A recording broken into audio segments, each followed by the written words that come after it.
Hadirin disilakan duduk kembali.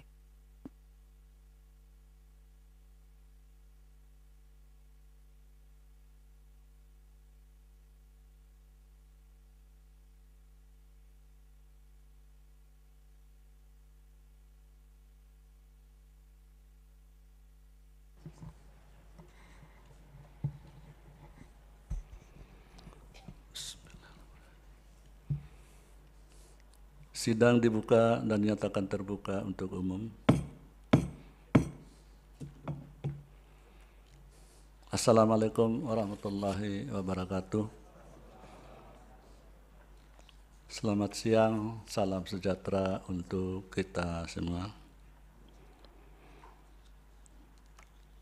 Hari ini sidang lanjutan untuk perkara nomor 54 tahun 2023 dengan agenda mendengar keterangan saksi dari Presiden, yaitu atas nama Profesor Faisal Santiago, Dr. Elviandri, kemudian Pak Turo Selrits Wongkaren, dan Pak Bibit Gunawan. Semuanya beragama Islam kecuali Turo Selrits Wongkaren beragama Kristen. Sebelum didengar keterangannya, disumpah terlebih dahulu, dan untuk Pak Turo diambil janji terlebih dahulu. Yang memandu Yang Mulia Pak Wahid untuk yang beragama Islam, dan yang beragama Kristen Pak Turo. Mohon kesediaan Yang Mulia Pak Daniel untuk memandu.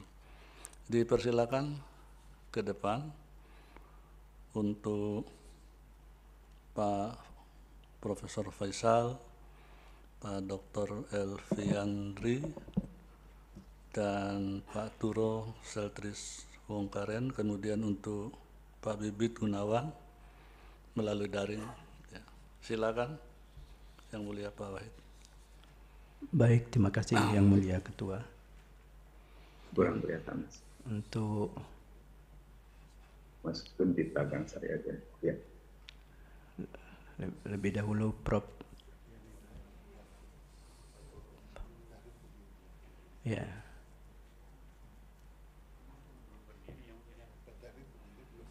Pak Yang daring, ya Pak. Pak Bibit. Pak Bibit, silakan pada posisi berdiri.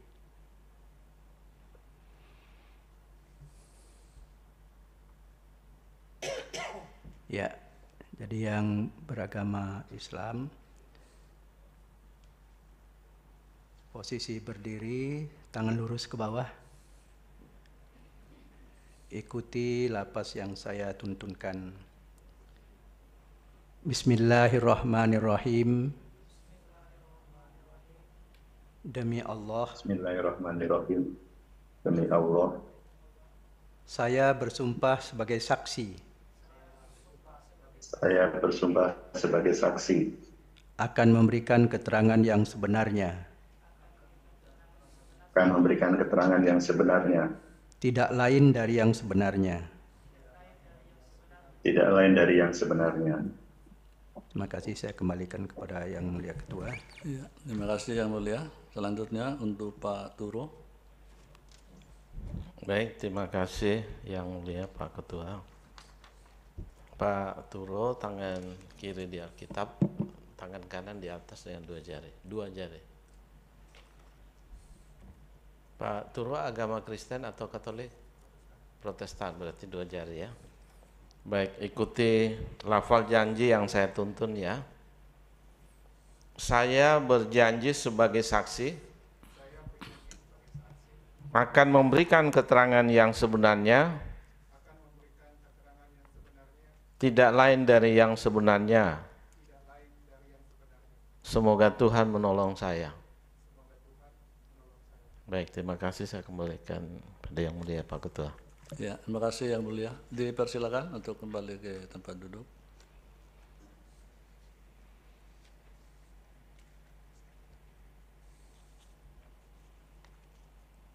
Ya, sebelum para saksi memberikan keterangan, perlu saya sampaikan lagi bahwa tata tertib persidangan tadi sudah dibacakan ya. Jadi selama para saksi atau siapapun yang diberi kesempatan untuk berbicara, tidak boleh ada yang interupsi, ya, kecuali nanti diberi kesempatan. Baik, saksi yang pertama.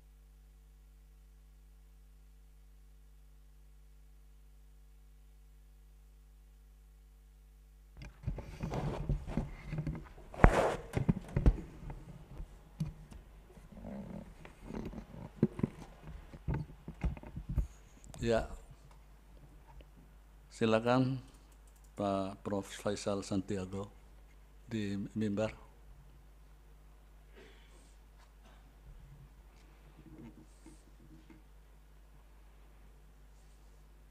Ya, waktu sekitar 10 menit.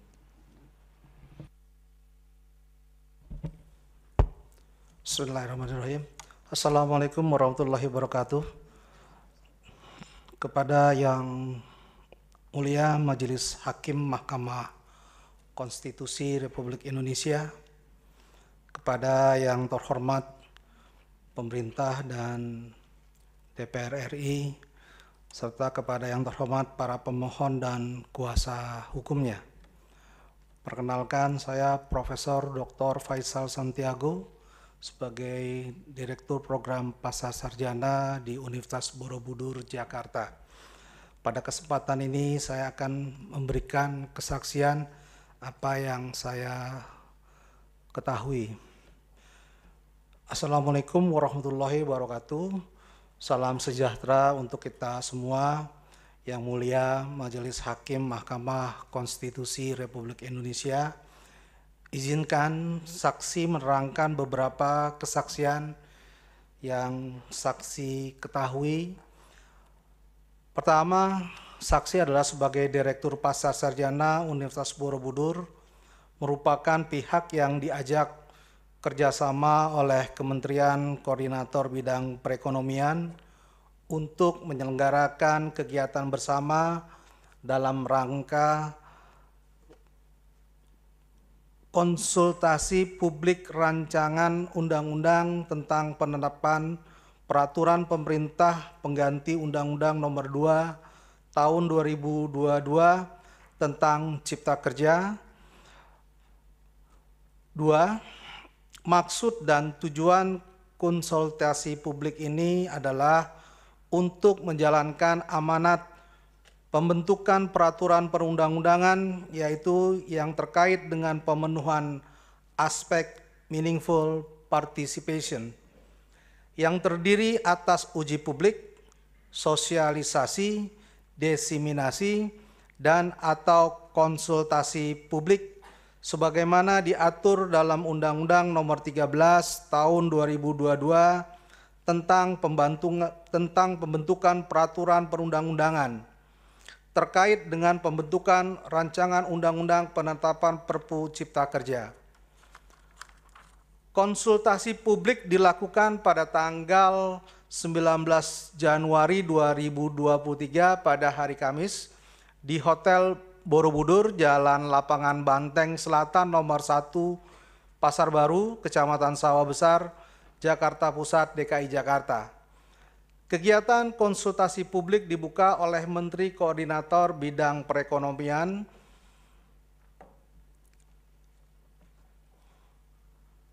oleh Koordinator Bidang Perekonomian secara online, Bapak Airlangga Hartanto, dan secara fisik oleh Rektor Universitas Borobudur memberikan kata sambutan, yaitu Profesor Bambang Bernantos MSc, yang hadir secara luring di Hotel Borobudur.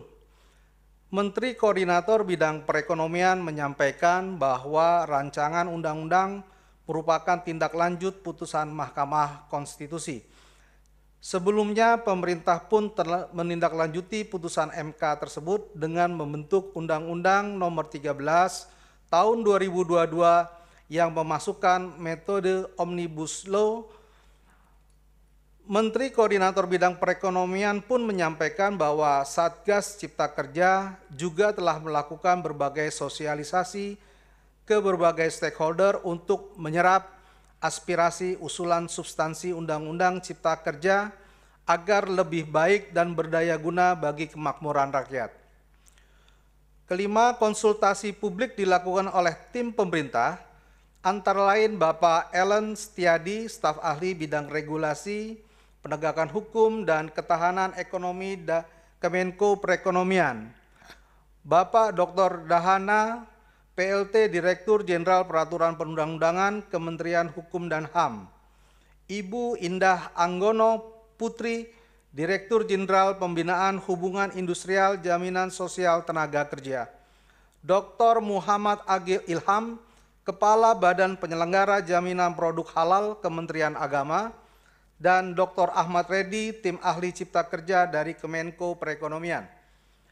Konsultasi publik dihadiri oleh sekitar 200 peserta secara luring yang meliputi dosen dan mahasiswa program Doktor Ilmu Hukum Universitas Borobudur dan mahasiswa program Magister Ilmu Hukum Universitas Borobudur, wakil kementerian atau lembaga. Selain itu berdasarkan undangan yang kami terima dari Sekretaris Kementerian Koordinator Bidang Perekonomian, terdapat 20 dekan Fakultas Hukum di wilayah DKI Jakarta yang tergabung dalam APPTHI atau Asosiasi Perguruan Tinggi Hukum Indonesia. Dalam acara konsultasi publik ini disampaikan oleh para pembicara mengenai rancangan Undang-Undang Penetapan Perpu Cipta Kerja, termasuk substansi Perpu Cipta Kerja. Dalam acara konsultasi publik ini terlihat dinamika dan tanya jawab yang cukup hangat mengenai isu ketenagakerjaan di dalam rancangan Undang-Undang Penetapan Perpu Cipta Kerja ini. Beberapa dosen dan mahasiswa program Doktor Universitas Borobudur dan program Magister Ilmu Hukum serta undangan lainnya banyak memberikan catatan kritis terhadap berbagai substansi mengenai ketenagakerjaan. Para pembicara pun mendengarkan, memberikan penjelasan dan mempertimbangkan berbagai masukan tersebut untuk dikonsolidasikan materi dalam peraturan pemerintah. Sebagai seorang akademisi, saksi memandang bahwa apa yang dilakukan oleh pemerintah dalam melakukan sosialisasi ini sangat baik karena berupaya memberikan pemahaman secara terbuka, rasional, dan bertanggung jawab atas politik hukum pembentukan peraturan perundang-undangan yang baik. Yang Mulia Majelis Hakim Mahkamah Konstitusi Republik Indonesia, demikianlah kesaksian ini saya sampaikan. Akhirnya saya ucapkan terima kasih. Wabillahi taufiq wal hidayah. Wassalamualaikum warahmatullahi wabarakatuh.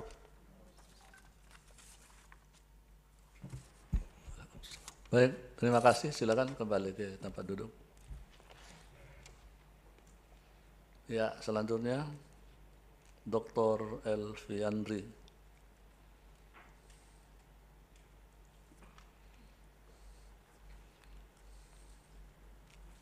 Ya, waktu sama sekitar 10 menit. Bismillahirrahmanirrahim. Assalamualaikum warahmatullahi wabarakatuh.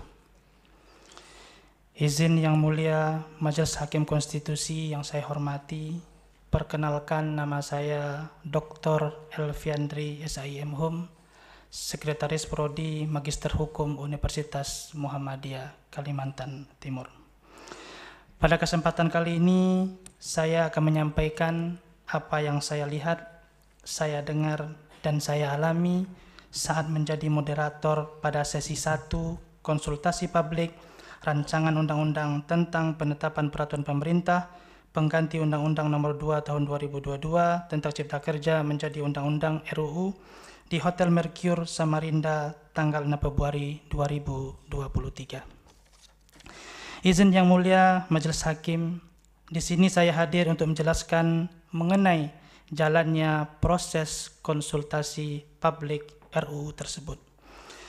Konsultasi dibuka oleh Rektor Universitas Muhammadiyah Kalimantan Timur, Bapak Profesor Dr. Haji Bambang Setiaji, dan keynote speaker-nya dari Sesmenko Perekonomian Bapak Susi Wijono. Konsultasi publik dihadiri oleh perwakilan dari Kemenko Perekonomian, Kemenko, UKM, Dinas Ketenagakerjaan Provinsi Kalimantan Timur, Universitas Muhammadiyah Kalimantan Timur, Sekolah Tinggi Ilmu Hukum Awanglong, Universitas Mula Warman, Federasi Serikat Pekerja Kimia, Energi, Peterbangan Minyak, Gas dan Bumi, DPD FSP KEP Provinsi Kalimantan Timur, dan Konfederasi Serikat Buruh Sejahtera Indonesia KSBSI. Pemaparan materi dimulai oleh Profesor Dr. Aidul Fitri Syed Ashari, di mana beliau menjelaskan mengenai kronologi Undang-Undang 11/2020 hingga menjadi Perpu 2/2022. Beliau juga menjelaskan pengantar Perpu dalam pasal 22 Undang-Undang Dasar 1945 dan putusan MK 138/2009. Pemaparan kedua dilanjutkan oleh Bapak Profesor Dr. Bambang Setiaji yang menjelaskan mengenai persamaan metode Omnibus Law dalam pembentukan peraturan perundang-undangan dengan teori General Equilibrium, di mana teori tersebut mempertimbangkan semua pasar dalam suatu perekonomian secara bersamaan untuk menilai keseimbangan umum. Metode Omnibus Law tersebut diharapkan dapat mengurai dan memberikan solusi terhadap hambatan-hambatan di sisi regulasi secara komprehensif. Pemaparan selanjutnya disampaikan oleh Bapak Dahana Putra, selaku PLT Direktur Jenderal Peraturan Perundang-undangan, Kementerian Hukum dan Hak Asasi Manusia. Beliau menjelaskan mengenai aspek kepentingan memaksa, baik yang dilihat dari kondisi global maupun kondisi nasional, serta mekanisme penyusunan Perpu hingga proses persetujuan Perpu di DPR.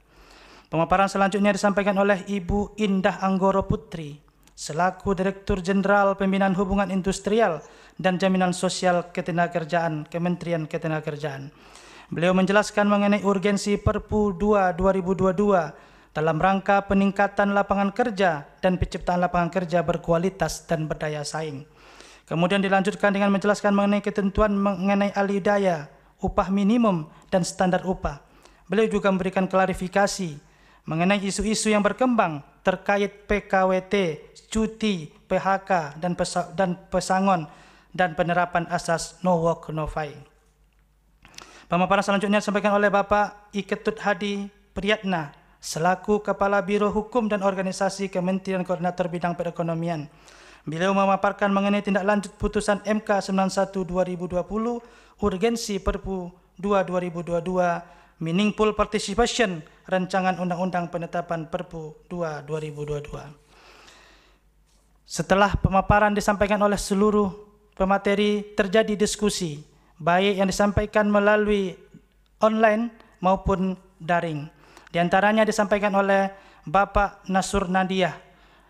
Beliau adalah akademisi Sekolah Tinggi Ilmu Hukum Awanglong, berpendapat bahwa alasan kepentingan memaksa dari Perpu 22 tidak mencukupi karena masih terdapat Undang-Undang 13/2003 yang akan berlaku kembali apabila Undang-Undang 11/2020 dibatalkan. Beliau juga menyampaikan bahwa biasanya penolakan masyarakat terhadap suatu undang-undang didasarkan atas materi yang tidak disetujui. Kemudian pertanyaan kedua dari Ibu Suryaningsih. Beliau adalah akademisi Universitas Mula Warman, sekaligus utusan Majelis Hukum dan Hak Asasi Manusia Aisyah Kalimantan Timur, menyampaikan bahwa perlu diperhatikan kembali terkait harmonisasi peraturan perundang-undangan yang diubah dalam Perpu, dan kesenjangan upah antara tenaga kerja asing dan tenaga kerja domestik perlu dijadikan atensi. Dan ada pertanyaan dari Bapak Sulaiman Hatase, selaku Konfederasi Serikat Buruh Sejahtera Indonesia KSBSI, menyampaikan bahwa penerbitan Perpu 2/2022 tidak dalam keadaan mendesak. Beliau mempersilahkan pemerintah untuk melanjutkan Perpu, namun dengan catatan untuk mengeluarkan kelas ketenagakerjaan. Sebagai moderator, saya melihat bahwa diskusi berjalan dengan sangat penuh dinamika, tetapi tetap dalam koridor aman. Hal itu disampaikan bahwa baik pihak yang hadir sebagai penanya maupun pemateri bisa duduk bersama dalam makan siang. Ini membuktikan bahwa terjadi demokratisasi dalam konsultasi publik tersebut. Demikianlah Yang Mulia, keterangan yang saya sampaikan terkait pelaksanaan konsultasi publik rancangan undang-undang tentang penetapan peraturan pemerintah pengganti Undang-Undang Nomor 2 Tahun 2022 tentang Cipta Kerja menjadi undang-undang di Samarinda pada 6 Februari 2023. Sekian keterangan dari saya Yang Mulia. Terima kasih atas kesempatannya. Wassalamualaikum warahmatullahi wabarakatuh. Baik, terima kasih saksi. Berikutnya Pak Turo Selritsongkaren. Ya, waktu sama sekitar 10 menit.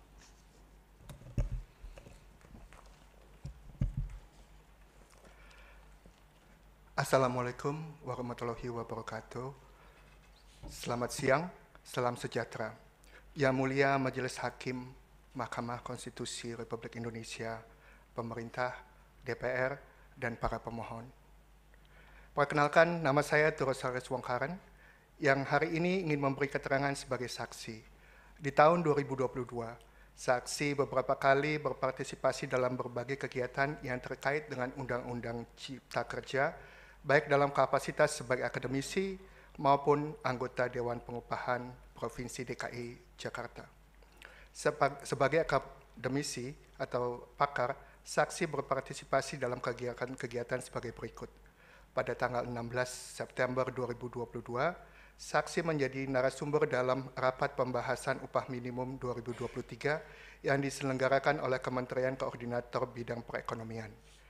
Rapat ini dihadiri juga oleh narasumber dari Sekolah Tinggi Ilmu Statistik dan pembahasan berkisar pada formula untuk menentukan upah minimum pada 2023. Pada tanggal 8 Desember 2022, saksi berpartisipasi dalam FGD revisi UU-CK dan respons terhadap ancaman perekonomian global sebagai narasumber dalam seksi yang berjudul Arahan Pengaturan Ketenagakerjaan dan Jaminan Produk Halal dalam UU-CK baru.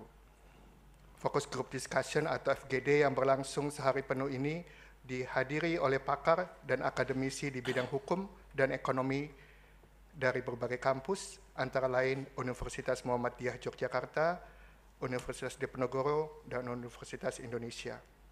Sebagaimana judulnya, pembahasan berkisar pada isu ketenagakerjaan dan pelaksanaan jaminan produk halal. Pada tanggal 10 November 2022, saksi hadir sebagai narasumber mewakili Dekan Fakultas Ekonomi dan Bisnis Universitas Indonesia dalam expert meeting mengenai UU-CK dan aturan turunannya dalam perspektif ekonomi dan hukum.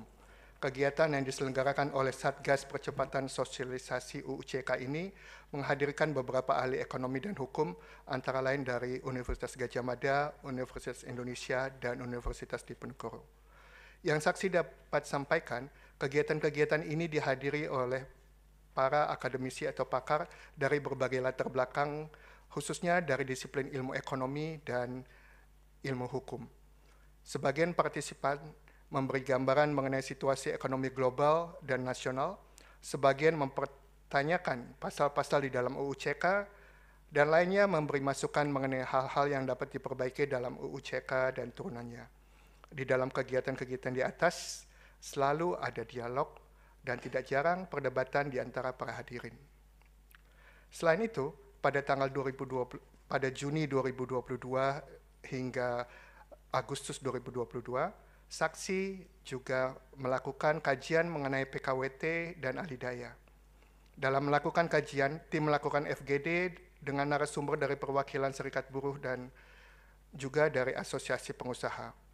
Temuan dari kajian ini antara lain dengan melihat beberapa indikator yang tersedia, tidak ditemukan adanya perbedaan signifikan dalam kondisi PKWT antara sebelum dan setelah ditetapkannya UU CK. Yang Mulia Majelis Hakim Mahkamah Konstitusi, sebagai anggota Dewan Pengupahan DKI Jakarta dari unsur akademisi, saksi juga mengikuti dialog UU CK bidang pengupahan dengan Dewan Pengupahan di Jawa bagian Barat, yaitu Provinsi DKI, Jawa Barat, dan Banten. Acara yang diselenggarakan di Jakarta tanggal 1 dan 2 November 2022 ini diikuti oleh perwakilan dari Dewan Pengupahan Provinsi dan Kabupaten Kota yang masing-masing terdiri dari unsur serikat pekerja, serikat buruh, asosiasi pengusaha, dan pemerintah dan akademisi atau pakar. Di dalam kegiatan ini terjadi tanya jawab yang cukup intens antara para narasumber yang saat itu dari pemerintah dan akademisi dan para peserta, khususnya dari unsur serikat pekerja, serikat buruh. Partisipasi saksi lainnya adalah pada saat penentuan upah minimum provinsi untuk tahun 2023. Menurut ketentuan, para gubernur harus menetapkan nilai upah minimum untuk tahun mendatang pada akhir bulan Desember. Namun, dari berbagai masukan, termasuk dari Dewan Pengupahan DKI Jakarta, penetapan UMP menurut formula Peraturan Pemerintah Nomor 36 Tahun 2021 tentang pengupahan memberi nilai yang rendah sehingga perlu penyesuaian. Dalam kaitan pencarian formula yang paling tepat, saksi diminta oleh Kementerian Ketenagakerjaan untuk memberi masukan mengenai hal itu. Beberapa rapat dilakukan dengan mengundang pihak kementerian atau lembaga yang terkait dan beberapa akademisi lainnya. Terjadi perdebatan baik mengenai formula UMP atau upah minimum provinsi itu tersebut maupun mengenai sisi hukum dalam konteks keputusan bersyarat dari Mahkamah Konstitusi pada tahun 2021. Pada akhirnya dikeluarkanlah Peraturan Menteri Tenaga Kerja Nomor 18 Tahun 2021 yang memuat formula UMP yang baru. Yang Mulia Majelis Hakim Mahkamah Konstitusi, demikianlah keterangan yang dapat saya sampaikan sebagai saksi. Seluruh keterangan didasarkan kenyataan yang saya alami atau cermati. Terima kasih. Wassalamualaikum warahmatullahi wabarakatuh.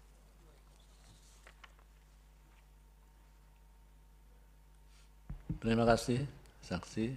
Terakhir, Pak Bibit Gunawan.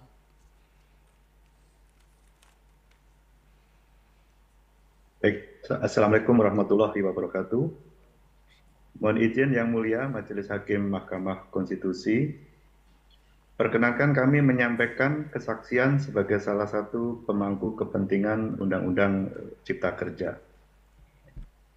Bahwa sejak Undang-Undang Cipta Kerja Nomor 11 Tahun 2020 dinyatakan inkonstitusional bersyarat sebagaimana putusan Mahkamah Konstitusi, dan kemudian pemerintah menetapkan di Undang-Undang Nomor 2 Tahun 2022. Maka kami melalui organisasi pekerja berinisiatif untuk melakukan audiensi dengan pemerintah guna mendapatkan gambaran dan informasi secara komprehensif mengenai langkah-langkah pemerintah dalam memenuhi syarat formal pembentukan undang-undang, sehingga tidak dibatalkan lagi oleh Mahkamah Konstitusi. Selain itu, tujuan kami beraudiensi adalah untuk mendorong pemerintah segera mewujudkan kepastian hukum atas berlakunya Peraturan Pemerintah Pengganti Undang-Undang Nomor 2 Tahun 2022 agar tidak menimbulkan pro dan kontra lagi di masyarakat. Untuk maksud tersebut di atas, kami melayangkan surat kepada pemerintah pada tanggal 6 Januari 2023. Yang pertama, surat nomor 031-ORG-DPPKSPSI-1-2023 kami tujukan kepada Koordinator Bidang Perekonomian Republik Indonesia. Sedangkan yang kedua, surat nomor 032-ORG-DPPKSPSI-1-2023 kami tujukan kepada Menteri Koordinator Bidang Politik, Hukum, dan Keamanan Republik Indonesia. Alhamdulillah kedua surat tersebut mendapat respon positif. Pada tanggal 18 Januari 2023 kami diterima oleh Menko Perekonomian Republik Indonesia Di dalam pertemuan tersebut, beliau menjelaskan bahwa hal-hal terkait syarat formal pembentukan undang-undang telah dipenuhi dan menyatakan bahwa Perpu dalam persiapan untuk dijadikan undang-undang. Selain itu, juga disampaikan bahwa pemerintah telah melakukan beberapa pertemuan dengan para pemangku kepentingan untuk diminta masukannya atas Perpu tersebut. Selanjutnya pada tanggal 15 Februari 2023 kami diterima oleh Menteri Koordinator Bidang Politik, Hukum, dan Keamanan Republik Indonesia, di mana beliau menjelaskan bahwa pemerintah dan DPR akan segera mengesahkan Perpu nomor 2 tahun 2022 menjadi undang-undang. Demikian kesaksian ini kami sampaikan bahwa pada intinya kami sebagai bagian dari masyarakat telah memberikan masukan dan juga telah mendengarkan penjelasan dari pemerintah sebagaimana maksud kami melakukan audiensi pada tanggal yang telah disebutkan di atas. Demikian keterangan ini dibuat sesuai kondisi yang sebenarnya. Terima kasih kami haturkan kepada Yang Mulia Majelis Hakim Mahkamah Konstitusi. Wabillahi taufiq wal hidayah. Wassalamualaikum warahmatullahi wabarakatuh. Waalaikumsalam. Ya, baik. Terima kasih Pak Bibi. Kuasa Presiden dipersilakan kalau ada hal-hal yang ingin didalami atau ditanyakan. Terima kasih Yang Mulia. Assalamualaikum warahmatullahi wabarakatuh. Selamat siang dan salam sejahtera untuk kita sekalian. Yang Mulia Majelis Hakim Mahkamah Konstitusi. Saya Anwar Sanusi, Sekretaris Jenderal Kementerian Ketenagakerjaan, akan menyampaikan pendalaman untuk saksi-saksi yang telah menyampaikan. Yang pertama, pendalaman bagi saksi Bapak Profesor Dr. Faisal Santiago, SHMM.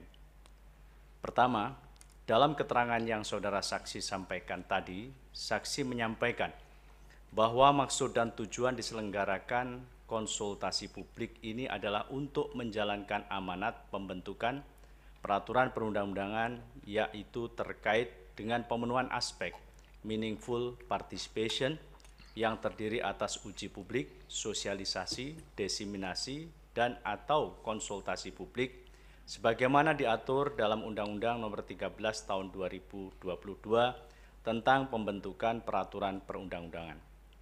Pertanyaannya, sejauh mana interaksi yang muncul dalam kegiatan yang berlangsung baik dalam hal penyampaian pemaparan oleh pembicara maupun diskusi antara pembicara dengan para peserta. Yang kedua, sebagai pihak yang diajak berkolaborasi dalam penyelenggaraan kegiatan serta turut mengikuti kegiatan dari awal sampai akhir, sepanjang yang saksi alami dan lihat secara langsung, apakah kegiatan konsultasi publik yang diselenggarakan merupakan sebuah kegiatan yang efektif serta berdampak positif dalam memberikan pemahaman mengenai RUU penetapan Perpu nomor 2 tahun 2022 menjadi undang-undang bagi para peserta yang hadir. Pendalaman berikutnya bagi saksi Bapak Dr. Elviandri SHI MHum. Pertama, dalam sesi yang saudara saksi moderatori, bagaimana interaksi yang terbangun antara pembicara serta para peserta? Dari yang saksi alami, sejauh mana kemudian para peserta menanggapi pemaparan yang disampaikan? Apakah interaksi dan diskusi tersebut kemudian dapat memberikan pemahaman yang komprehensif mengenai RUU penetapan Perpu 2 tahun 2022 menjadi undang-undang bagi para peserta yang hadir? Yang kedua, dalam sesi yang saudara moderatori, saudara saksi juga menyampaikan bahwa terdapat pemaparan yang disampaikan oleh Ibu Indah Anggoro Putri selaku Dirjen Pembinaan Hubungan Industrial dan Jamsostek Kemnaker, di mana pembicara menjelaskan mengenai urgensi Perpu 2 tahun 2022 dalam rangka peningkatan lapangan kerja dan penciptaan lapangan kerja berkualitas dan berdaya saing, serta memberikan penjelasan mengenai alih daya, upah minimum, dan standar upah yang dilanjutkan dengan memberikan klarifikasi mengenai isu-isu yang berkembang terkait PKWT, cuti, PHK dan pesangon, dan penerapan azas no work, no pay. Seingat saksi, apakah terdapat klarifikasi mengenai beberapa isu yang berkembang tersebut? Terdapat diskusi atau interaksi lebih lanjut dari para peserta, utamanya dari perwakilan serikat buruh, atau justru para peserta menerima klarifikasi tersebut. Pendalaman ketiga untuk saksi Bapak Turo Selrich Wong Karen. Pertama, dari berbagai kegiatan UU CK yang pernah saksi hadiri, bagaimana kegiatan saksi diskusi berjalan? Apakah dilaksanakan secara berimbang dengan mendengar suara berbagai unsur yang hadir? Mohon saksi menjelaskan secara lengkap jalannya kegiatan dimaksud. Kedua, menurut saksi, apakah kegiatan yang diselenggarakan guna menampung aspirasi dan memberi penjelasan kepada publik terkait UU CK telah dapat diterima dengan efektif dan telah dapat dikatakan layak dalam mendengar suara publik? Mohon saksi jelaskan berdasarkan pengalaman kehadiran saksi.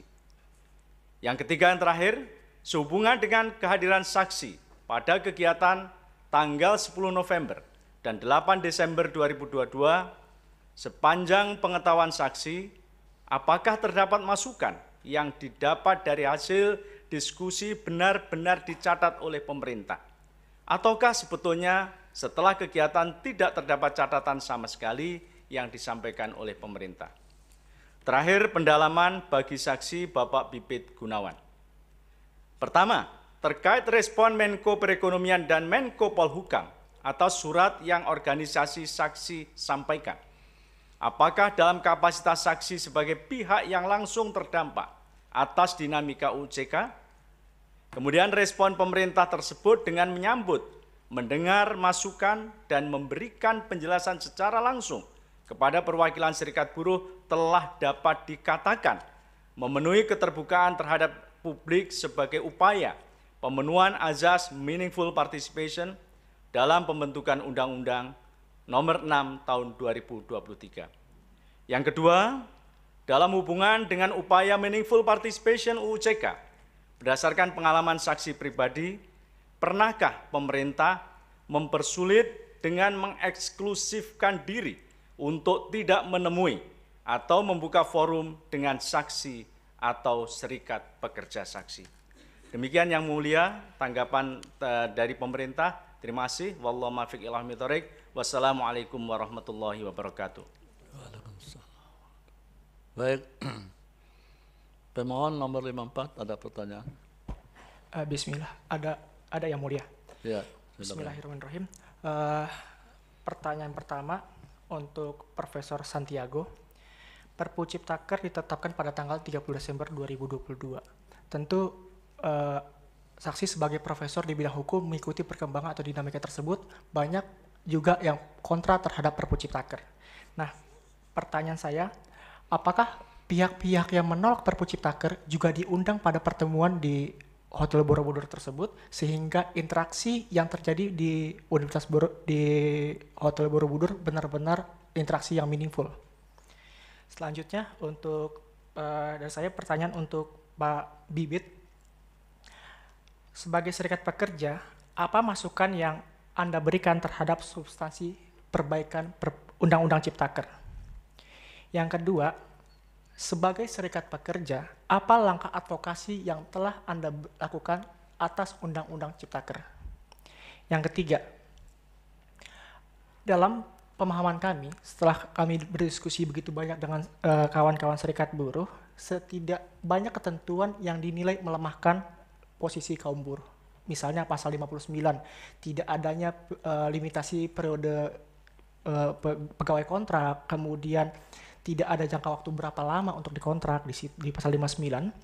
Nah, di dalam rapat-rapat pembahasan mengenai Undang-Undang Ciptaker dan sebagai rakyat kelas pekerja, apakah saksi setuju terhadap substansi Perpu Ciptaker, pasrah, atau memang tidak tahu sama sekali mengapa ketentuan tersebut bisa muncul di Undang-Undang Ciptaker? Itu dari saya, selanjutnya dilanjutkan oleh rekan saya. Mohon izin Yang Mulia, ada pertanyaan tambahan dari kami selaku kuasa hukum. Pertanyaan pertama kami tunjukkan kepada Bapak Faisal Santiago, karena tadi dalam penjelasannya ahli menjelaskan mengenai kepada saksi Bapak Faisal Santiago tadi dalam pembahasannya menyinggung bahwa kami telah melibatkan beberapa pemangku kepentingan, diantaranya dosen, mahasiswa untuk berdiskusi dalam merespon kebijakan Ciptaker ini. Pertanyaan untuk ahli, untuk saksi, pada saat diskusi tersebut berlangsung, apakah ada pembahasan, karena tadi belum disinggung di dalam pembahasan saksi, apakah ada pembahasan di dalam diskusi tersebut mengenai Undang-Undang Ciptaker pasca putusan MK 91 tahun 2020, dan bagaimana respon dari peserta yang mengikuti diskusi tersebut pasca putusan MK tersebut? Bagaimana respon dari peserta yang mengikuti diskusi tersebut? Apakah ada pembahasan mengenai itu atau tidak? Itu pertanyaan yang pertama. Kemudian pertanyaan yang kedua kami sampaikan kepada saksi Bapak Turo Selrich Wongkaren.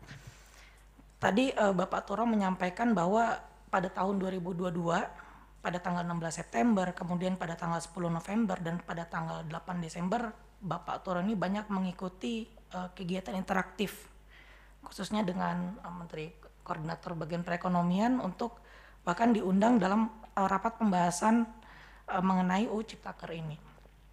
Pertanyaan saya seperti ini. Dalam rapat yang Bapak jalankan bersama pemerintah tersebut, apakah ada Pak pembahasan dalam selingan obrolan Bapak itu mengenai DPR ini bersama-sama dengan Presiden, apakah sudah melaksanakan putusan MK? Apakah itu pernah dibahas dalam pertemuan Bapak itu? Atau hanya DPR menindaklanjutinya secara general, yaitu dengan revisi Undang-Undang P3. Tapi apakah Bapak mengetahui bahwa DPR bersama dengan Presiden ini sudah melakukan perbaikan atas UU Ciptaker yang senada dengan putusan MK? Itu pertanyaan yang pertama.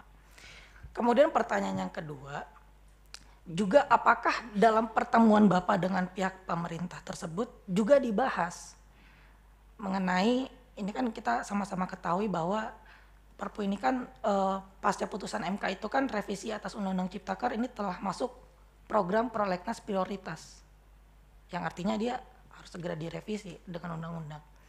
Nah, pertanyaan saya, apakah dalam pertemuan Bapak tersebut itu ada pembahasan bahwa rancangan Undang-Undang Ciptaker telah masuk prolegnas prioritas dan harus segera dibahas, atau justru malah memang dalam pembahasan tersebut pemerintah mengakali atau menegasikan putusan MK langsung ke penerbitan Perpu, atau seperti apa ketika pertemuan Bapak dengan pihak pemerintah tersebut? Mohon izin Yang Mulia, ada lagi beberapa pertanyaan tambahan dari prinsipal kami. Ya, izin Yang Mulia, terima kasih. Saya prinsipal nomor 9. Ya. Pertanyaan saya yang pertama ke Pak Bibit, ya, sebagai sesama serikat pekerja, gitu.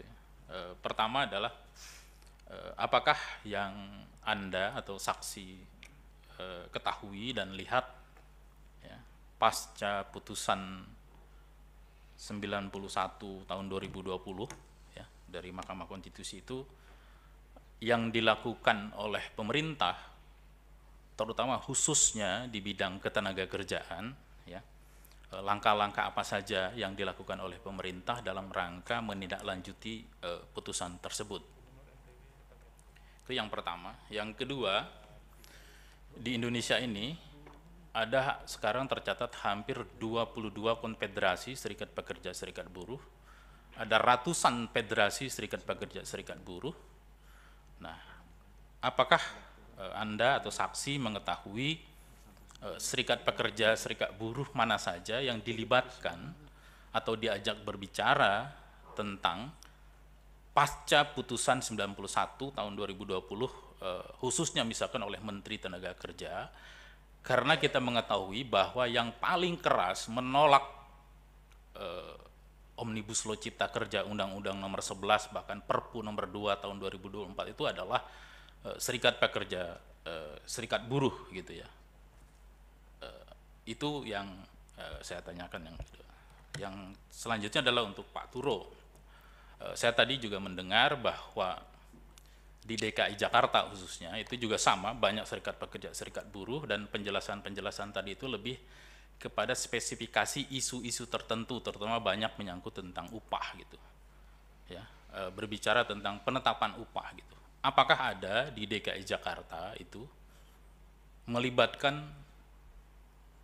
seluruh serikat pekerja, serikat buruh yang ada di DKI Jakarta di dalam proses melibatkan tentang rencana pemerintah, ya, melaksanakan atau bagaimana menjalankan putusan 91/2020 itu dari RUU-nya bahkan jadi berbalik menjadi Perpu Cipta Kerja. Itu dari saya. Terima kasih. Assalamualaikum warahmatullahi wabarakatuh. Waalaikumsalam. Masih ada? Ya, silakan.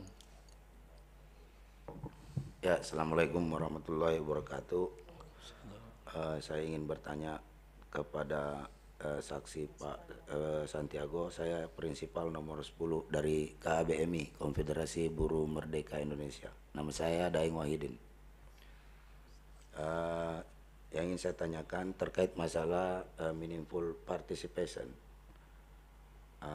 terkait masalah konsultasi publik yang Pak Santiago laksanakan itu, dalam penjelasannya bahwa RUU Perpu Cipta Kerja ini adalah tindak lanjut dari putusan MK.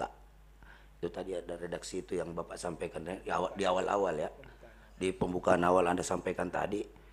Yang menjadi pertanyaan kita ini, apakah peserta hadirin di situ tuh paham nggak bahwa solusi daripada putusan MK itu bukan Perpu? Gitu loh. Kok diskusinya tetap dilanjutkan? Kemudian selanjutnya adalah Satgas Undang-Undang Cipta Kerja. Setahu saya Satgas yang dibentuk Cipta Kerja itu tidak ada perwakilan serikat pekerja. Kenapa itu dilegitimasi Satgas itu? Di dalam forum itu harusnya Satgas itu melibatkan semua pihak, serikat pekerja, pemerintah, dan pengusaha. Tapi mayoritas adalah hanya pemerintah dan pengusaha, serikat pekerja tidak dilibatkan. Nah, memang begini cara saya kalau bicara agak sedikit kencang karena memang sudah dongkol kita ini Pak dengan Undang-Undang Omnibus Law Cilaka ini. Kemudian terkait yang terakhir, Anda memberikan catatan kritis dan masukan kepada pemerintah. RUU ini sebelum dia diserahkan ke DPR untuk disahkan menjadi undang-undang, pertanyaannya apakah catatan kritis Anda itu dimasukkan oleh pemerintah dalam RUU ini atau tidak? Karena faktanya RUU Perpu Cipta Kerja ini beda-beda tipis dengan Undang-Undang Omnibus Law yang dinyatakan inkonstitusional bersyarat itu. Artinya sama dengan tidak didengarkan catatan kritis Anda itu. Jadi tolong jelaskan dengan baik itu Pak Santiago. Pemohon. Iya Pak. Tolong suaranya. Oh iya Pak, sorry Pak. Ini suaranya larut dengan situasi kepedihan kaum buruh Indonesia saat ini. Ya, semua juga begitu. Nah itu ya. Satu ya. Kemudian saya ingin ke kawan Bibit sama aktivis serikat buruh. Saya ingin sikap Anda tegas nyatakan di sini Anda menolak Undang-Undang Omnibus Law RUU Cipta Kerja atau tidak. Itu saja yang ingin saya tanyakan. Dan terakhir yang dari Pak Elviandri dari Universitas Muhammadiyah. Di situ Anda nyatakan bahwa ada hadir 2 SPKP dan KSBSI ketika Anda melakukan diskusi di Kalimantan Timur. Saya kasih tahu KBMI dalam hal ini PPMI, Persaudaraan Pekerja Muslim Indonesia, memiliki Dewan Perwakilan Dewan Pengurus Wilayah Persaudaraan Pekerja Muslim Indonesia Kalimantan Timur. Perasaan wakil saya nggak diundang tuh di acara itu. Jadi jangan selalu mengklaim serikat pekerja semua sudah diundang. Kami tidak pernah diundang dalam sosialisasi itu. Saya tegaskan di sini. Terima kasih. Assalamualaikum warahmatullahi wabarakatuh. Assalamualaikum. Cukup? Oh itu ada SPC 92 juga. Oh, iya. Masih ada?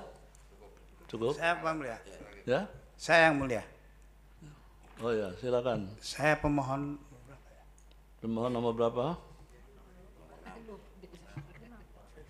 Lupa ya.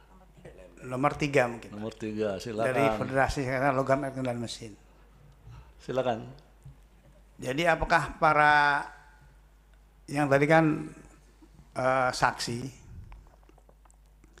apalagi ini saksi begonya hukum, dalam Undang 13 itu ada lembaga kerjasama tripartit. Itu anggotanya perwakilan pengusaha, perwakilan buruh, dan perwakilan pemerintah.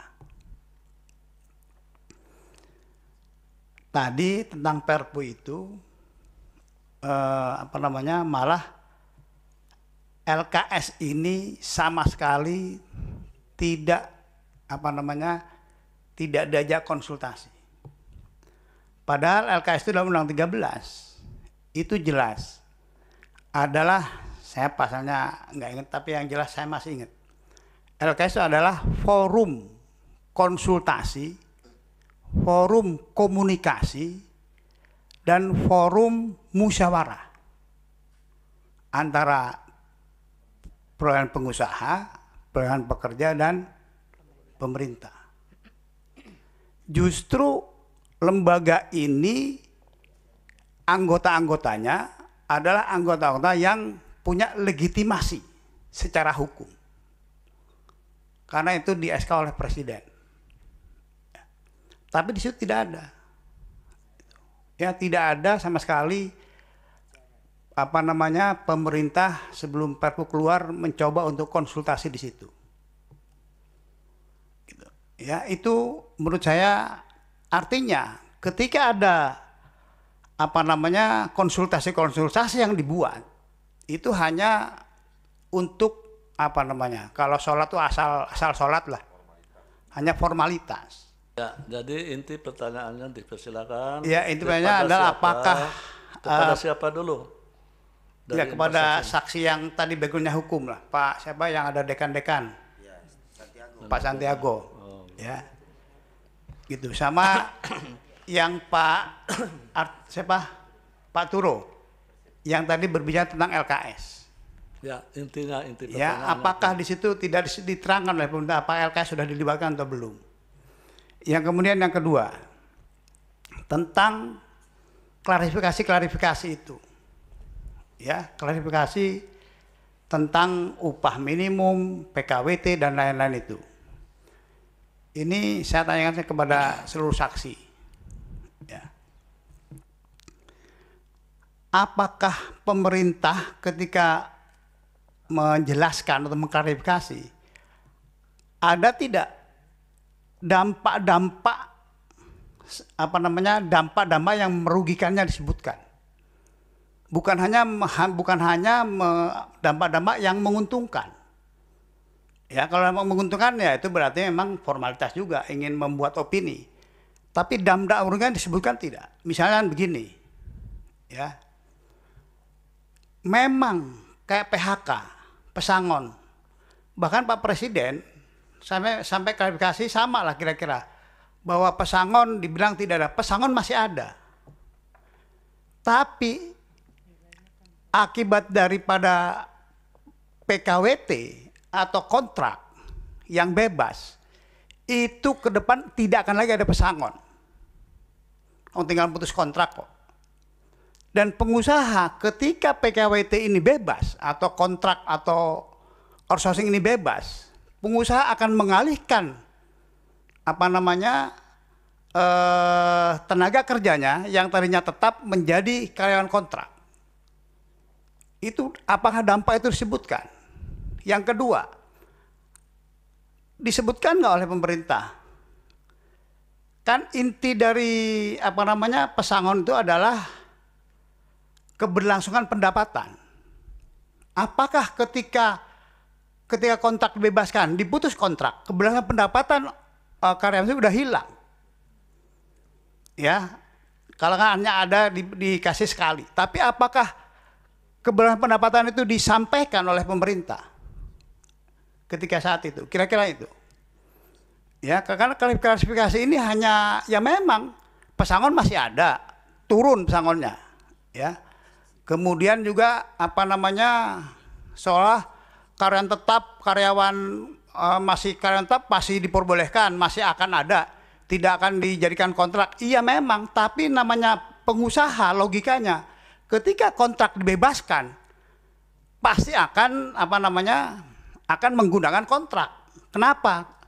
Tadi disebutkan bahwa saya lupa tadi yang menyebutkan bahwa tidak ada perubahan yang signifikan hasil penelitian tadi, penemuan, ya kan, bahwa kontrak PKWT ini tidak ada signifikan lah, tidak ada perubahan yang artinya sama.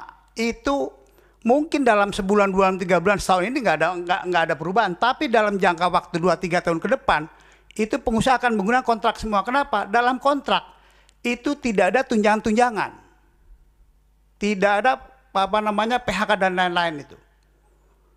Itu yang mulia. Jadi kurang lebih itu. Artinya kalau saya sampaikan bahwa meaningful participation itu hanya akal-akalan saja yang digunakan pada saat Perpu itu. Itu yang mungkin pertanyaan saya. Terima kasih. Ya, baik. Cukup ya. Sekarang silakan Prof. Faisal untuk memberi. Oh, Hakim dulu sebelum yang lain. Hakim. Ya, yang mulia Pak Wahid silakan. Ya. Terima kasih yang mulia Ketua. Juga terima kasih para saksi yang telah menyampaikan keterangannya. Saya masih membatasi karena pengujian formil, artinya proses dalam pembentukan baik yang tadinya rencananya rancangan undang-undang maupun kemudian Perpu dan kemudian setelah ditetapkan menjadi undang-undang. Nah, saya bagi dua. Pertama, di antara saksi ini Pak Turo itu terlibat atau berpartisipasi sebagai narasumber partisipan sebelum ditetapkannya Perpu oleh Presiden. Begitu Pak ya. Nah, yang tiga berikutnya Pak Bibit Gunawan, Prof. Faisal Santiago, Pak Dr. Elviandri itu setelah Perpu ditetapkan oleh Presiden 31 Desember 2022 ya. Nah, untuk Pak Turo itu kan Bapak 16 September itu sebagai narasumber ya. Kemudian 8 Desember FGD-nya sebagai partisipan, begitu bulan November juga. Nah, pada waktu itu bahan yang Bapak paparkan itu apa? Rancangan undang-undang yang kan belum ada Perpu, atau sudah ada sentingan bahwa ini besar kemungkinan akan bentuk Perpu, kan bentuknya akan beda. Nah, lalu yang kedua yang Bapak sampaikan sebagai narasumber atau sebagai partisipan itu bentuknya, kalau rancangan undang-undang tentu yang kemudian jadi Perpu itu kan batang tubuhnya ada 750 pasal, penjelasannya 360 berapa pasal, apa itu bentuknya? Atau Bapak dalam bentuk PowerPoint aja? Nah, apa yang disampaikan? Ini karena sebelum Perpu, ya. Atau ada narasumber yang dari Kemenko itu yang menjelaskan bahwa ini akan bisa ditempuh dengan Perpu. Apakah sudah ada info seperti itu? Kemudian partisipannya ya dilihat dari sisi segmen-segmennya itu apakah cukup mahasiswa atau juga para stakeholder yang lain yang selama ini yang menyampaikan pendapat-pendapatnya di masyarakat. Nah, itu ke Pak Turo. Kemudian yang ketiganya ya Pak Faisal, kemudian Pak Bibit dan Pak Elviandri Ya pertama, karena ini disampaikan dan proses sosialisasinya itu kan 19 Januari, ada kemudian Februari, berarti kan sudah ditetapkannya Perpu oleh Presiden, tapi belum disetujui bersama, disetujui oleh DPR. Ya, DPR kan bulan Maret, akhir Maret ya. Nah itu yang disampaikan itu bahannya apa Pak? Apa yang sudah lampiran rancangan undang-undang penetapan Perpu itu atau hanya lampirannya? Ya, berarti yang Perpunya itu. Karena itu sudah 30 Desember itu yang disampaikan. Nah kemudian perkiraan saya, perkiraan kita, karena Perpunya sudah ditetapkan oleh Presiden, tentu muncul pertanyaan, mengapa dalam bentuk Perpu? Nah, apakah pertanyaan-pertanyaan itu, ya bagaimana dijelaskan? Pada waktu itu kan belum disetujui oleh DPR, kan 30 Maret, ini sebelum 30 Maret. Nah, ini apakah yang disampaikan itu apa isinya, lampirannya itu, dan yang kedua ada tidak lebih banyak pertanyaan karena masyarakat tentu melihat loh kok Perpu. Nah, apakah itu dijelaskan oleh narasumber dan pihak pemerintah yang hadir bahwa meskipun ini belum ada persetujuan, ini alasan-alasan kita mengapa kita ajukan dalam bentuk Perpu, tidak perbaikan rancangan undang-undang. Dan yang terakhir, apakah ada peserta, karena ini sudah ditetapkan Perpu, kan sudah banyak masyarakat memberikan respon. Nah, apakah dihadirkan yang kelihatannya memang sudah suara cukup jelas mempersoalkan mekanisme Perpu itu? Nah, itu saya kira demikian Pak Ketua yang dapat saya sampaikan. Terima kasih. Terima kasih Yang Mulia. Terima kasih Yang Mulia. Pak Daniel silakan. Baik, terima kasih Yang Mulia Pak Ketua. Saya ke pemerintah dulu ya. Ini dari 4 saksi ini, mana yang terlibat dalam proses revisi Undang-Undang CK, dan mana yang terlibat dalam proses terkait dengan RUU penetapan Perpu 2 2002. Dari 4 ini bisa dijelaskan dulu yang mana dari 4 ini?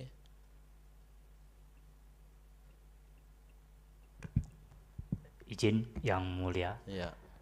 Kalau Pak Turo itu beliau dimintakan pendapat di 2 tahap itu.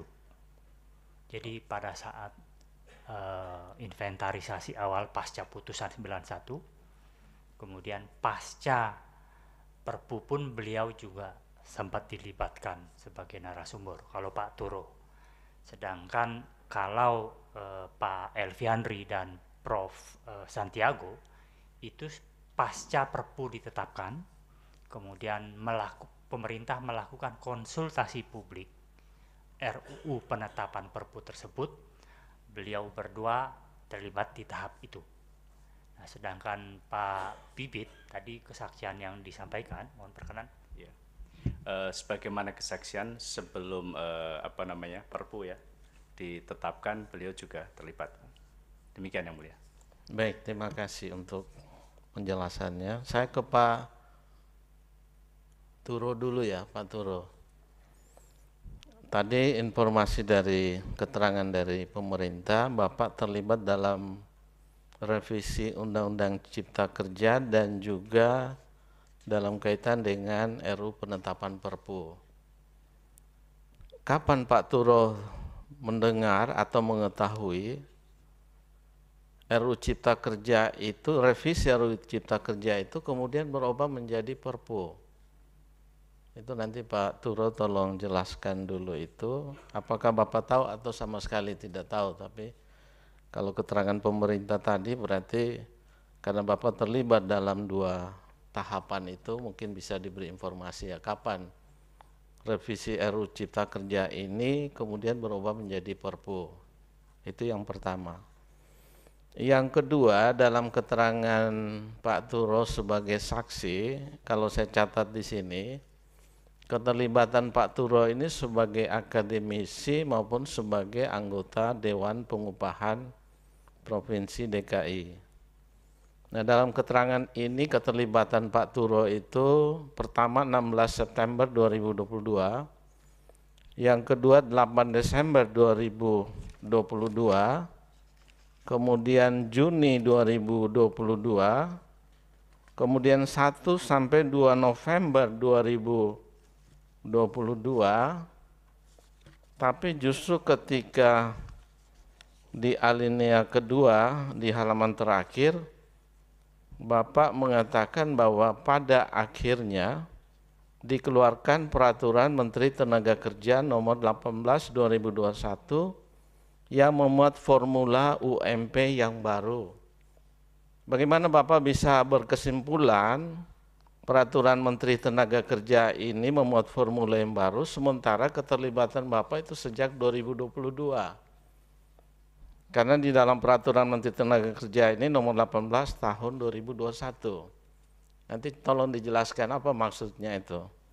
Karena keterangan ini sejak 2022 tetapi justru Bapak menyimpulkan di sini bahwa dikeluarkan Peraturan Menteri Tenaga Kerja 18 2021 yang memuat formula UMP yang baru. Mungkin bisa memberikan keterangan terkait itu. Terima kasih Yang Mulia Pak Ketua. Terima kasih. Masih Yang Mulia Prof. Sadi, silakan. Terima kasih Pak Ketua. Saya mohon jawab langsung ya kepada saksi Prof. Faisal pertama. Ketika saksi dihadirkan di beberapa kesempatan itu, di dalam forum itu ada anggota DPR nggak? Jawab langsung aja Pak Prof. Faisal. Ada anggota DPR nggak? Tidak ada Pak. Oke. Pak Elfandri ya. Halo, Pak Elfandri? Ya. Siap Yang Mulia. Pertanyaan sama, hadir nggak anggota DPR? DPR RI tidak Yang Mulia. DPR RI tidak ya. Oke. Pak Bibit, hadir anggota DPR nggak? Ketika ada pertemuan di Kalimantan Tidak Timur ada, ya? Hadir? Tidak ada. Tidak hadir ya? Oke. Nah terakhir untuk Pak Turo, itu dari beberapa rangkaian pertemuan Bapak itu ada anggota DPR nggak yang hadir Pak? Setahu saya tidak. Oke, tidak ya. Nah ini tolong nanti di pemerintah dijelaskan keterangan tambahan ya. Ini kan begitu Perpu ada dia mau dijadikan undang-undang, persetujuannya itu kan di DPR, dari anggota DPR. Satu, mengapa DPR-nya tidak dilibatkan? Nah itu yang perlu diberikan penjelasan. Nah itu yang pertama. Yang kedua, karena ini tidak ada anggota DPR yang dilibatkan, Pak Sekjen, itu hasil-hasil pertemuan disampaikan ke DPR atau tidak? Tolong dijawab sekarang.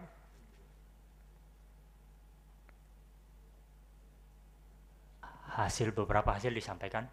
Beberapa hasil? Ya. Apa yang dimaksud dengan beberapa hasil itu?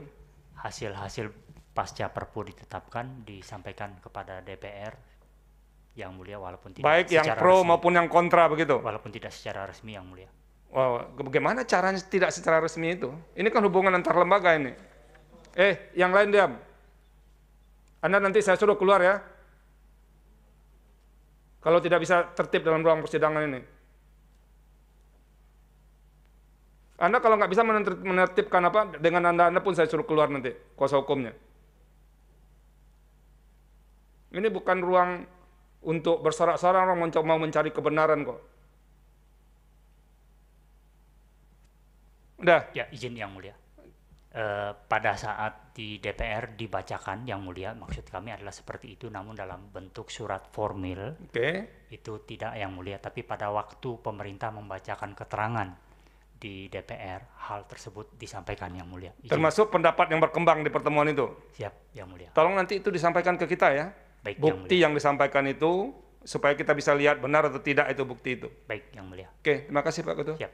Izin Yang Mulia, berarti pidato pada saat Pak Menko pemerintah di DPR. Pokoknya yang menggambarkan suasana pertemuan itu, jangan diperkecil Pak. Siap. Ya, kan katanya tadi ada, baik yang Mulia. resmi maupun yang tidak. Baik, Gitu. Yang Mulia. Kalau pidatonya nggak perlu, kita bisa cari itu Pak. Baik, Yang Mulia. Tapi kalau Bapak menyertakan pidatonya juga nggak apa-apa nantinya. Baik, Yang Mulia.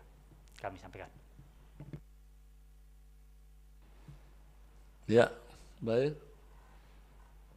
Sekarang silakan Prof. Faisal untuk menanggapi.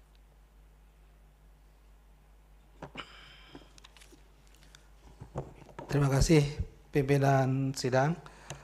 Ada beberapa yang saya harus klarifikasi. Yang pertama dalam pendalaman materi, tentu karena ini adalah kerjasama antara Universitas Borobudur, khususnya program Pasca Sarjana, yang diminta oleh kementerian untuk melakukan sosialisasi dan lain sebagainya. Kami mengadakan kegiatan tersebut dengan mengundang, karena ini adalah forumnya adalah akademisi. Yang pertama adalah mahasiswa program doktor hukum dan program magister ilmu hukum. Di samping itu kami undang, kebetulan saya juga mengundang para dekan hukum di Jakarta, dan mereka hadir. Tentu mereka ini mempunyai pendapat yang berbeda, ya, sehingga dalam kegiatan itu sangat dinamis. Jadi dalam diskusi itu bukan hanya berbicara tentang ketenaga kerjaan saja, tetapi semua aspek yang ada dalam rancangan Perpu Cipta Kerja tersebut. Jadi semuanya, tentu dalam hal ini ada sesuatu yang sangat dinamis, ya, karena masing-masing pemateri menyampaikan sesuai dengan keilmuan dan bidangnya. Misalkan berbicara mengenai investasi itu narasumbernya ada, bicara ketenaga kerjaan narasumbernya ada, berbicara mengenai kemudahan investasi, narasumbernya ada. Berbicara mengenai peraturan perundang-undangannya, bagaimana, kenapa Perpu Cipta Kerja, kenapa tidak undang-undang, itu juga ada. Dan di situ terjadi dinamika yang sangat luar biasa. Tentu dalam setiap kegiatan itu pasti akan timbul yang namanya pro dan kontra. Seingat saya dan setahu saya, hasil kegiatan itu dinutulen, ya, dicatat, dan karena kami adalah yang pihak mengadakan kegiatan tersebut, maka kami membuat dokumen-dokumen tersebut yang akan kita serahkan kepada kementerian. Pada waktu itu Satgas, apa namanya itu ya, Kementerian Perekonomian lah, ya, itu diserahkan. Jadi kalau soal tidak diundang, karena ini forumnya memang akademik, ya, yang diundang itu memang mahasiswa, ya, mahasiswanya itu bukan berarti mahasiswanya itu tidak dinamis, itu lebih galak daripada Bapak tadi yang berbicara. Kalau soal itu, ya, lebih dinamis sekali, dan ini sangat menurut saya karena ini adalah ranahnya ilmu akademik, dan ini tentu sangat baik untuk pelaksanaan kegiatan ini. Yang kedua yang disampaikan oleh Pak Sekjen, sebagai pihak yang berkolaborasi, apakah ini efektif? Saya pikir sangat efektif, ya, karena ini juga diliput media, karena ini juga diliput oleh media cetak maupun elektronik, dan hasilnya pun apa yang disampaikan itu jelas-jelas bisa dibaca, ya. Jadi saya pikir sangat dinamis, ya, karena apa yang dikatakan oleh Pak efektif, ya, efektif, karena dengan dinamika yang seperti itu bisa memberikan masukan kepada pemerintah bagaimana mengenai rancangan atau Perpu Cipta Kerja tersebut. Lalu yang berikutnya Pak Daeng, rancangan Undang-Undang Cipta Kerja apakah mewakili, ya, itu tadi saya katakan, saya tidak mengundangnya dalam hal ini tidak mengundang serikat pekerja, konfederasi pekerja dan sebagainya, karena ini adalah forumnya akademik. Saya undang adalah ya dekan-dekan fakultas hukum. Apakah dekan fakultasnya hukum itu mewakili misalkan adalah dosen yang berbicara atau yang mengajar mengenai ketenaga kerjaan, itu juga ada. Jadi memang sangat dinamikanya terjadi secara akademik. Apakah banyak hal-hal atau dalam perpu tersebut? Ya tentu dalam perpu tersebut kita juga harus tahu juga ceritanya bahwa kenapa Undang-Undang Cipta Kerja itu bisa 2 tahun bersyarat dan menjadi perpu. Itu kan adalah bukan dalam hal ini bukan kewenangan saya. Saya hanya menyampaikan, melakukan sosialisasi ya supaya meaningful participation itu menjadi suatu hal yang diperlukan dalam kegiatan tersebut. Kedua, bagaimana kegiatan ini berlangsung? Sekali lagi, kegiatan ini berlangsung sangat dinamis. Kenapa saya katakan dinamis? Karena pesertanya pun lebih dari 250 sampai 300. Bahkan tempat duduk yang disediakan itu 250, seingat saya banyak peserta itu yang berdiri. Artinya dia tidak mendapatkan tempat duduk, tapi dia dengan sangat antusias mengikuti kegiatan tersebut. Ya, pelaksanaannya lebih kurang selesai itu jam 2:30. Bahkan breaknya itu seingat saya hanya lebih kurang hampir sekitar cuma 40 menit. Ya, 40 menit itu pun sudah termasuk makan siang dan isoma, dilanjutkan pemateri berikutnya untuk menjelaskan. Seingat saya yang terakhir itu berbicara mengenai produk halal. Bagaimana membandingkan produk halal di Indonesia dengan salah satunya adalah produk halal di Malaysia. Dan itu juga bagian dari Perpu Cipta Kerja. Jadi sekali lagi saya tidak bicara melulu mengenai ketenagakerjaan, karena dalam ketenaga kerjaan pada waktu itu diwakili oleh Ibu Putri Indah Anggoro kalau nggak salah. Dan itu sangat dinamis diskusinya, dan banyak pemahaman-pemahaman yang didapatkan juga, dan banyak juga hal-hal yang menjadi catatan kepada waktu itu kepada Bu Indah. Dan Bu Indah pada waktu itu mencatat, saya ingat sekali bahwa itu akan dicatat dan akan diteruskan kepada pihak terkait.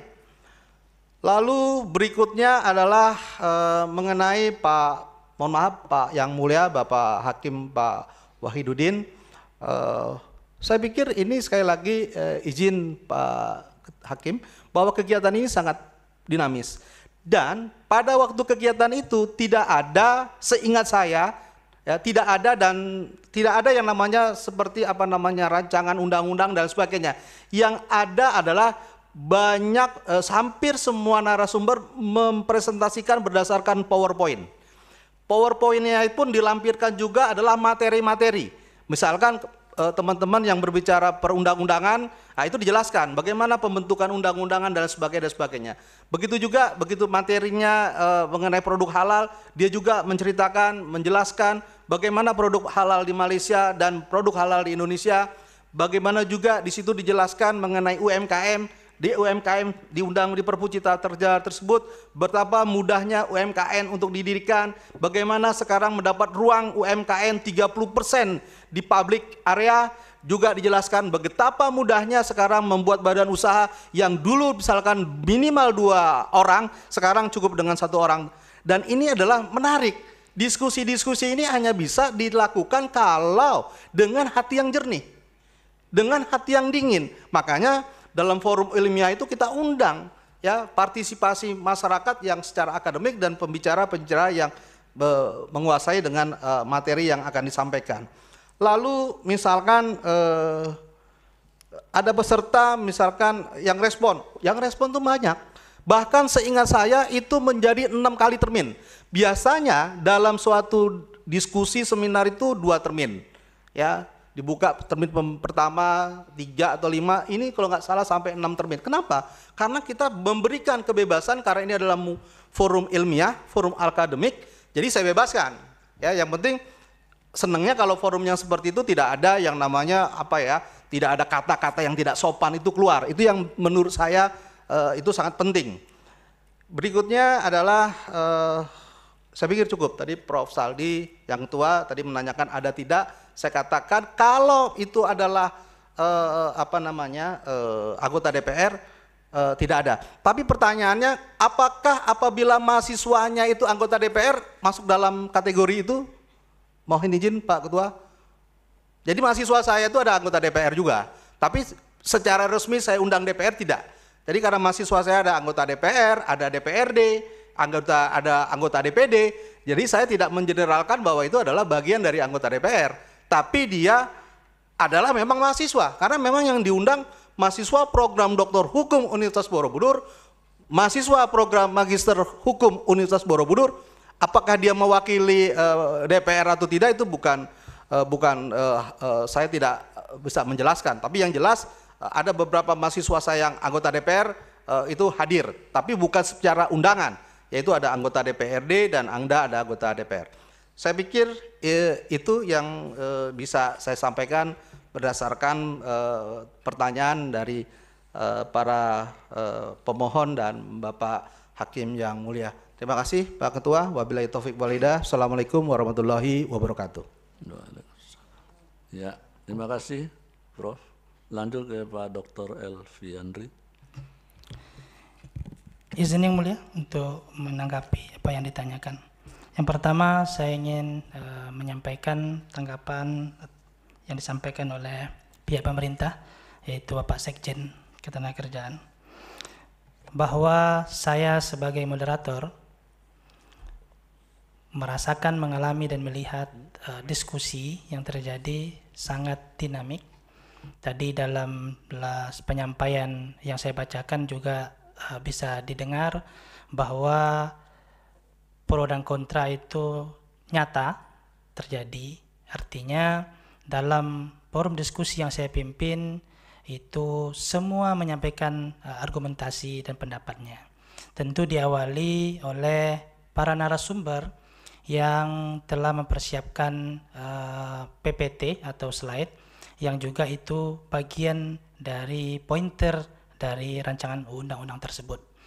Dan materi yang disampaikan oleh para narasumber itu dibagi sebelum peserta hadir ke dalam ruangan, artinya setiap peserta yang menyampaikan daftar hadir disampaikan pula kepada mereka dalam bentuk hard copy dan juga bisa di-download dalam bentuk Google Drive. Artinya apa yang telah disampaikan oleh Kemenko Ekonomi ketika itu sebagai pelaksana bekerjasama dengan Universitas Muhammadiyah Kalimantan Timur, sejauh yang saya lihat dan saya dengar bahwa telah memenuhi unsur meaningful participation, bahwa hak didengar pendapat para peserta juga sudah kita laksanakan, hak dipertimbangkan pendapatnya oleh para narasumber juga sudah dilaksanakan, dan hak mendapatkan penjelasan atas jawaban itu juga telah dilaksanakan. Itu dari sampaikan tadi dari pemerintah. Kemudian yang kedua dari Yang Mulia tadi mempertanyakan kepada kami bahan apa yang dibagikan. Tadi juga sudah saya sampaikan bahwa apa yang telah dibagikan dalam bentuk PPT itu menjadi menjadi bahan sehingga hidup diskusi, dan saya meyakini bahwa ada waktu untuk membaca, makanya dari pihak peserta diskusi itu punya waktu untuk membaca, kemudian untuk bisa mempertanyakan hak-hak mereka terhadap apa yang mereka baca tersebut. Demikian saya kira yang bisa saya sampaikan, Yang Mulia, atas peran saya sebagai moderator yang penjelas pada apa yang saya lihat dan saya dengar, bahwa seluruh rangkaian konsultasi publik ini kami laksanakan dengan hikmat, walaupun memang ada dinamika pertanyaan tetapi tidak sampai kepada hal-hal yang negatif. Semuanya pada koridor, dan kita akhiri dengan makan bersama antara pihak serikat kerja yang hadir, yang tadi disampaikan, tadi dipertanyakan bahwa memang ada hanya 2 itu yang hadir, itu bisa kita buktikan dengan daftar hadirnya. Kalau kemudian pihak mana yang tidak diundang, tentu itu bukan kapasitas saya, karena saya sebagai moderator. Demikian, terima kasih Yang Mulia. Assalamualaikum warahmatullahi wabarakatuh.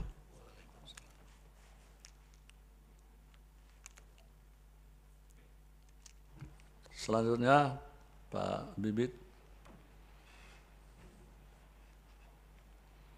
Pak Bibit Gunawan. Baik, Yang Mulia, saya akan menjawab tadi pertanyaan dari pemerintah terkait apakah surat dan permohonan kami melakukan audiensi kepada pemerintah ya, dalam hal ini Kementerian Perekonomian dan Kemenkumham itu telah memenuhi unsur keterbukaan publik dan asas meaningful participation. Dapat kami jelaskan bahwa ya secara kebijakan ya tentunya karena pemerintah mengadopsi ya permohonan kami, tentunya ini membuka ruang kami untuk menyampaikan ya masukan kepada pemerintah gitu ya.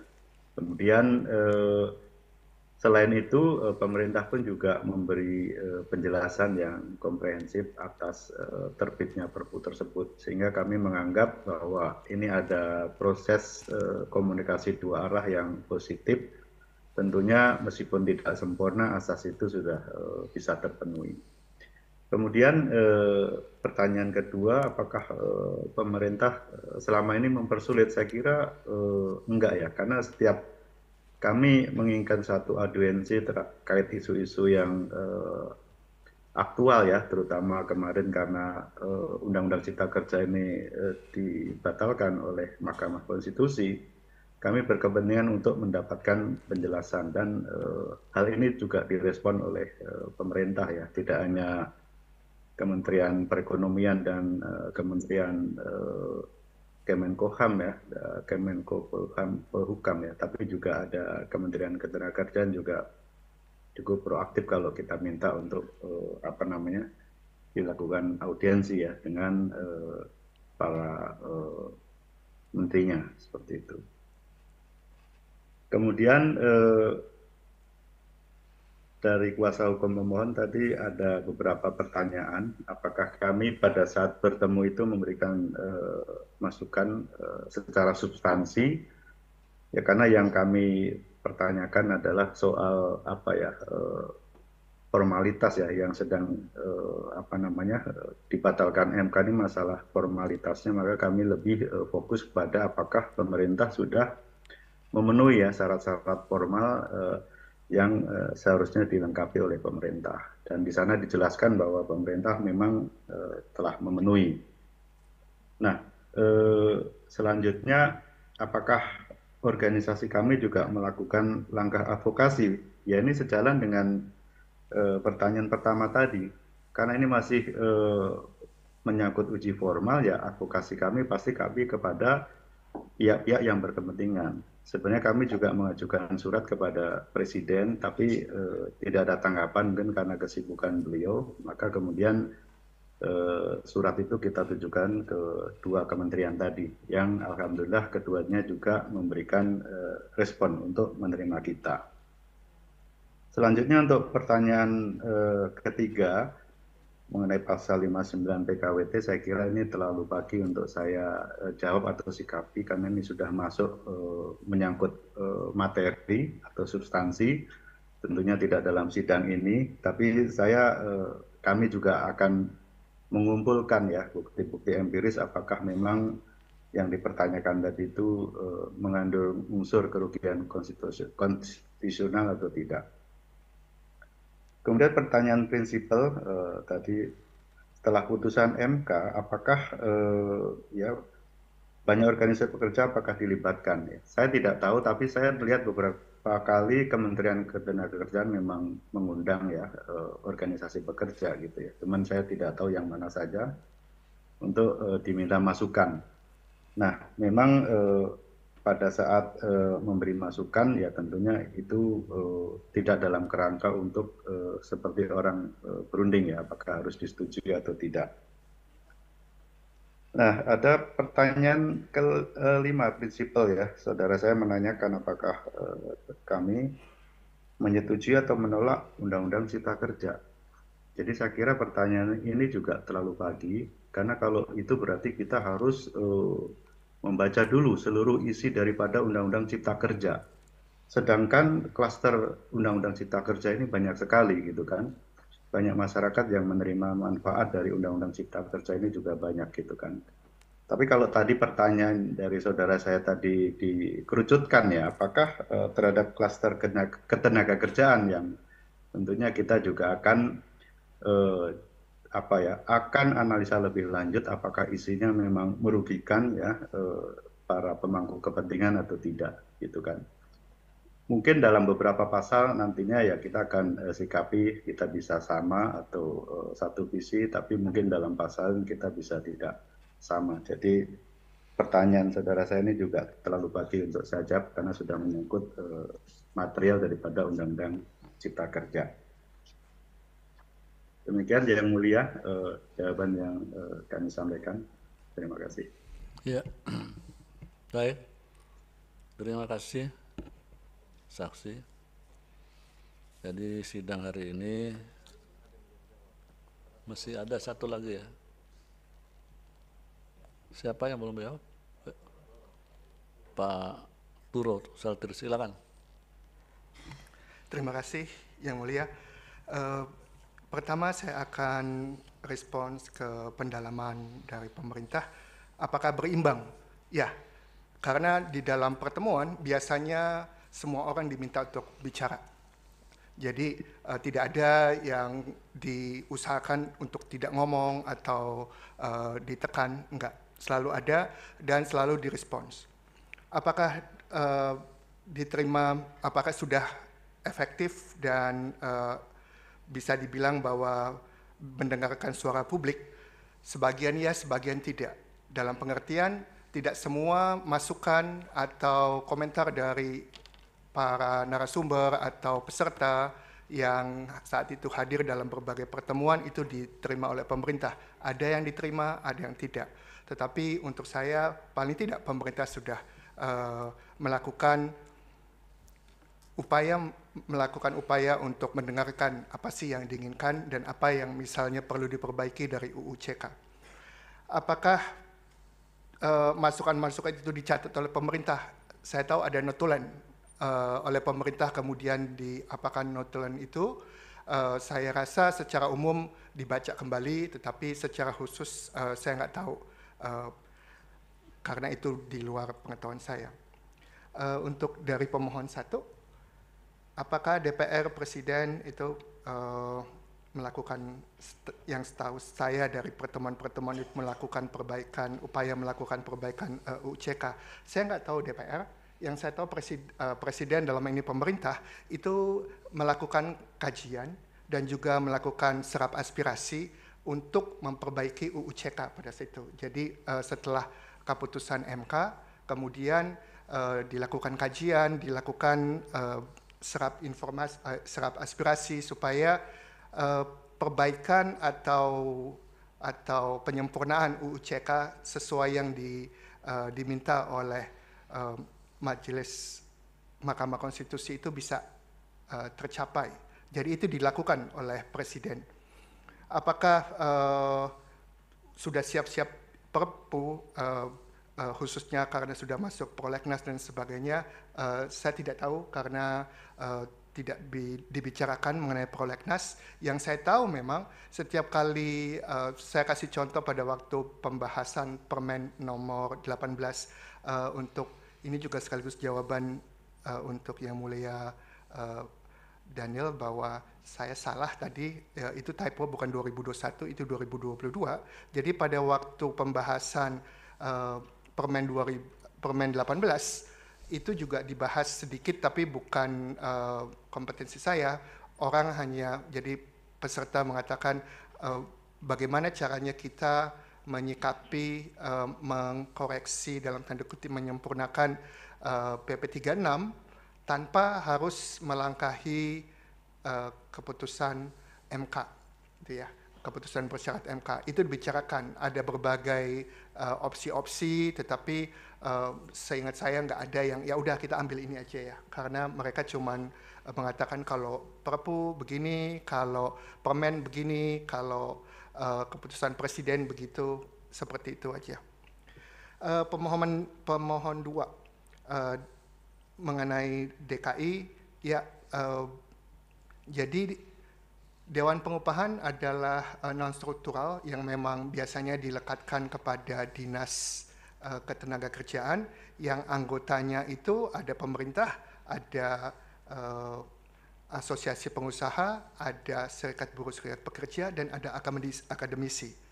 Nah, berarti memang walaupun memang ada serikat buruh, serikat pekerja, serikat buruh, tapi apakah semua serikat pekerja, serikat buruh itu ada di dalamnya? Mungkin tidak ya, tetapi setahu saya itu adalah perwakilan yang secara signifikan mewakili suara dari serikat pekerja dan suara buruh. Mengenai LKS saya nggak tahu karena saya bukan anggota LKS. Apakah ada dampak yang merugikan juga? Ini bisa dengan senang hati saya sampaikan karena saat itu sebagai anggota Dewan Pengupahan kami melakukan kajian, dan kalau kita melaksanakan PP 36 sesuai dengan formula yang di PP 36 untuk DKI misalnya, itu hanya akan meningkat 0,85, sementara kalau inflasinya itu 1,52.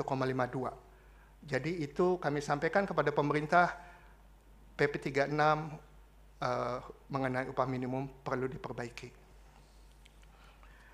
Kemudian dari Yang Mulia Hakim Wahid, bahan-bahan yang disampaikan kepada kami biasanya seperti yang tadi dikatakan oleh saksi Profesor adalah PPT ataupun tulisan-tulisan singkat mengenai pasal-pasal tertentu atau topik-topik tertentu yang sesuai dengan yang dibahas pada sesi tersebut. Jadi bentuknya bukan lengkap Perpu, tetapi lebih ke arah PPT-PPT atau materi-materi tertentu. Ada juga memang yang misalnya kadang-kadang ini bedanya antara misalnya undang-undangnya lama atau UCK dengan lainnya, atau di dalam PP-nya, hal-hal yang semacam itu yang biasanya dibahas, persamaan dan perbedaan. Kemudian secara segmen yang saya hadiri umumnya dihadiri oleh akademisi dan pemerintah dan juga asosiasi pengusaha ataupun dari serikat pekerja, serikat buruh. Dari Yang Mulia Daniel itu tadi seperti dikatakan bahwa saya mohon maaf itu terjadi typo, memang permennya tahun 2022 Pak, bukan 2021. Kemudian pertanyaan kapan itu berubah menjadi Perpu, itu juga saya tidak pernah mendengar secara khusus di luar tadi pada waktu membahas Permen 18 ini, apa yang harus dilakukan di dalam konteks keputusan bersyarat dari Mahkamah Konstitusi. Saya rasa itu keterangan dari saya. Terima kasih. Ya, baik. Jadi sudah didengar keempat saksi. Kemudian untuk sidang berikutnya kita akan dengar keterangan 2 ahli dari DPR dan juga 2 saksi dari DPR. Untuk itu sidang ditunda hari Kamis, tolong dicatat, Kamis 7 September 2023 jam 11.00 WIB dengan catatan CV dan keterangan tertulis dari ahli sudah harus diterima oleh MK paling tidak 2 hari kerja sebelum hari sidang. Cukup. Untuk keempat saksi, terima kasih atas keterangannya. Dengan demikian sidang selesai dan ditutup. Hadirin dimohon berdiri. Yang Mulia Majelis Hakim Konstitusi meninggalkan ruang persidangan.